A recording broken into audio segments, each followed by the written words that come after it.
Hey YouTube, is your boy Mechanical Fred back again. This time we're doing rear brakes on this 2011 Toyota Highlander. So I'm jacking it up from the subframe. This is a really sturdy suspension part that connects both sides of the suspension to the chassis.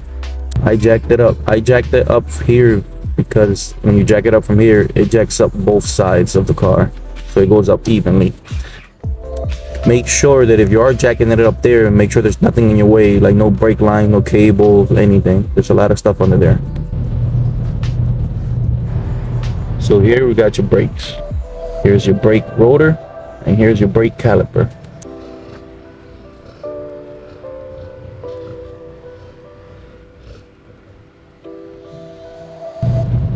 So we're going to start by removing the brake caliper. These are 14 millimeter bolts.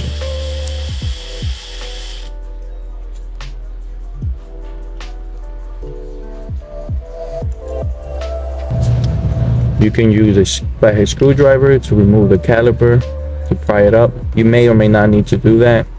In my case, I had to do that. And now we're going to remove the brake caliper bracket. This is a 17 millimeter bolt.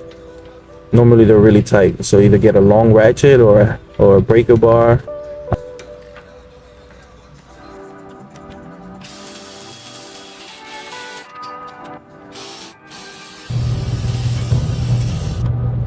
And here you have it. Here's your brake caliper bracket, and here are your brake pads.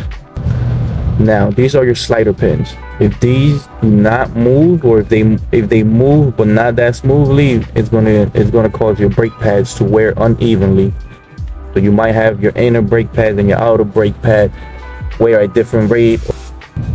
So we have to make sure we clean these up real nice, and then we gotta re-grease them. So I hit it with some brake clean first, and then there was a little bit of rust left over. So I used this wire brush wheel drill attachment. It made it much easier.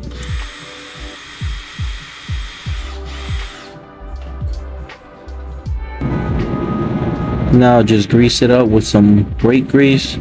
This is very crucial and very important. The brake grease is lubricant for the slider pins. It's also high temperature, so it can resist those high temperatures of the braking system. After I'm done with it, I just make sure that it slides the way it's supposed to, nice and effortlessly. Okay, now let's do the other slider pin. As you can see, this slider pin is different from the first one. Just make a mental note and put them back where they both go. This one wasn't too dirty, so I wiped it and just re-greased it and put it right back in.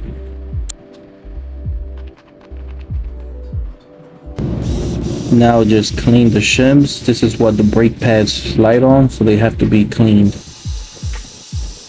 Now to remove the rotor.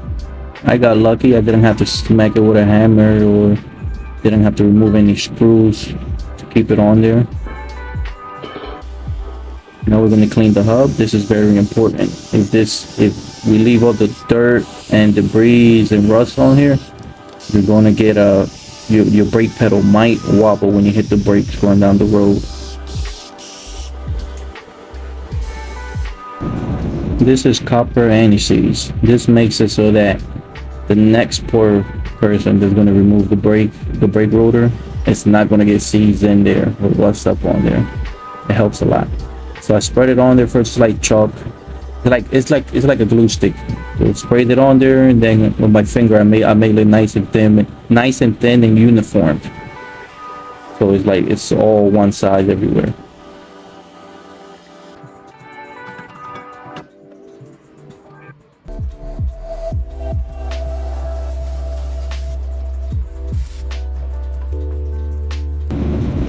And now to reassemble everything. I'm going to fast forward everything because everything is pretty much straightforward.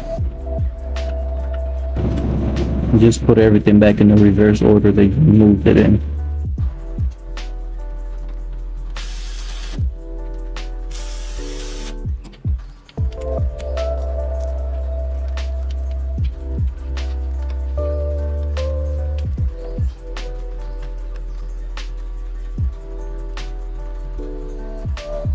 So here I messed up. I forgot to record this and zoom in for y'all, but lube up the ears of the brake pads because that's what it slides on.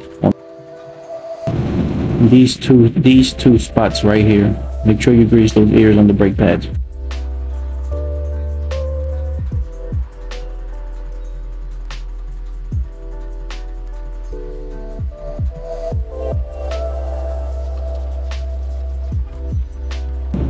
Now we're going to retract the piston. We're going to push the piston back in. I got this tool from Amazon for like 23 bucks. Now, if this piston does not want to move back in when you're pushing it with this, then you are going to need a brake caliper. A bad brake caliper, when you try to push it back in with this tool, you're not going to be able to push that back in. Or if it's hard to push that piston back in, even if it pushes back in, most likely you're going to need a brake caliper. It's supposed to slide in easily, slide back in very easy.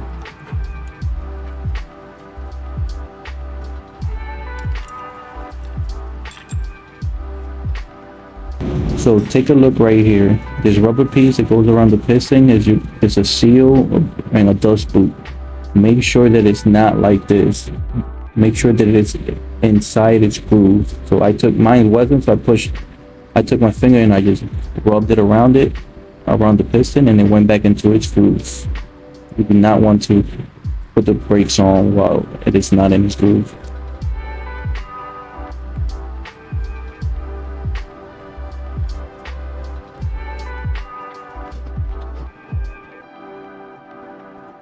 Now put the caliper back on. Put on the caliper bolts.